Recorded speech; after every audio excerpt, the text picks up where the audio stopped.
Friends, welcome back to my channel. ನಾನು ಶೈಲಾ. ಈ ಥರ ಒಮ್ಮೆ ಮಕ್ಳಿಗೆ ಮಾಡಿಕೊಡಿ. ವಾರಕ್ಕೆ 2 ಸರಿ ಇದನ್ನೇ ಮಾಡಿಕೊಡಮ್ಮ, ಲಂಚ್ ಬಾಕ್ಸ್ಗೂ ಇದನ್ನೇ ಮಾಡಿಕೊಡಮ್ಮ ಅಂತಾರೆ. ಗೋಧಿ ಹಿಟ್ಟು 1 ಕಪ್ಪು,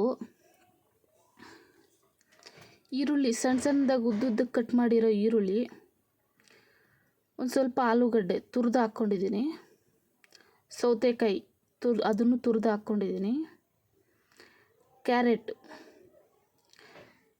ಅದನ್ನು ತುರಿದು ಹಾಕ್ಕೊಂಡಿದ್ದೀನಿ, ಕೊತ್ತಂಬರಿ ಸೊಪ್ಪು ಸಣ್ಣ ಸಣ್ಣದಾಗಿ ಕಟ್ ಮಾಡಿ ಹಾಕ್ಕೊಂಡಿದ್ದೀನಿ, ರುಚಿಗೆ ತಕ್ಕಷ್ಟು ಉಪ್ಪು ಹಾಕ್ಕೊಂಡು ನೀಟಾಗಿ ಮಿಕ್ಸ್ ಮಾಡೋಣ. ನೀಟಾಗಿ ಕಲಿಸ್ಬಿಟ್ಟು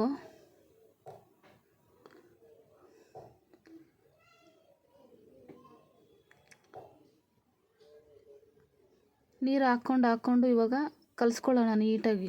ದೋಸೆ ಹಿಟ್ಟು ನಾವು ರೊಟ್ಟಿಗೆ ಕಲಿಸ್ತೀವಲ್ಲ ಆ ಥರ ಕಲಿಸ್ಕೊಳ್ಳೋಣ.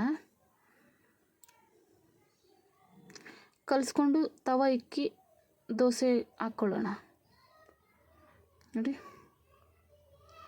ಕೈಯಲ್ಲೇ ಹಾಕಬೇಕು, ಚೌಟಲ್ಲಂತೂ ಹಾಕೋಕ್ಕಾಗಲ್ಲ. ಇದನ್ನು ಈರುಳ್ಳಿ ಎಲ್ಲ ಹಾಕಿರ್ತೀವಲ್ಲ ಅದಕ್ಕೋಸ್ಕರ.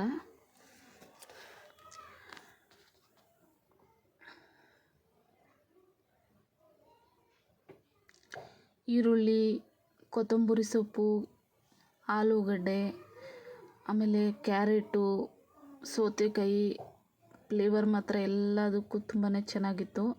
ನೀವು ಒಮ್ಮೆ ಮನೇಲಿ ಟ್ರೈ ಮಾಡಿ. ಇಷ್ಟ ಆಗಿದರೆ ಸಬ್ಸ್ಕ್ರೈಬ್ ಮಾಡಿ, ಶೇರ್ ಮಾಡಿ, ಲೈಕ್ ಮಾಡಿ. Thank you.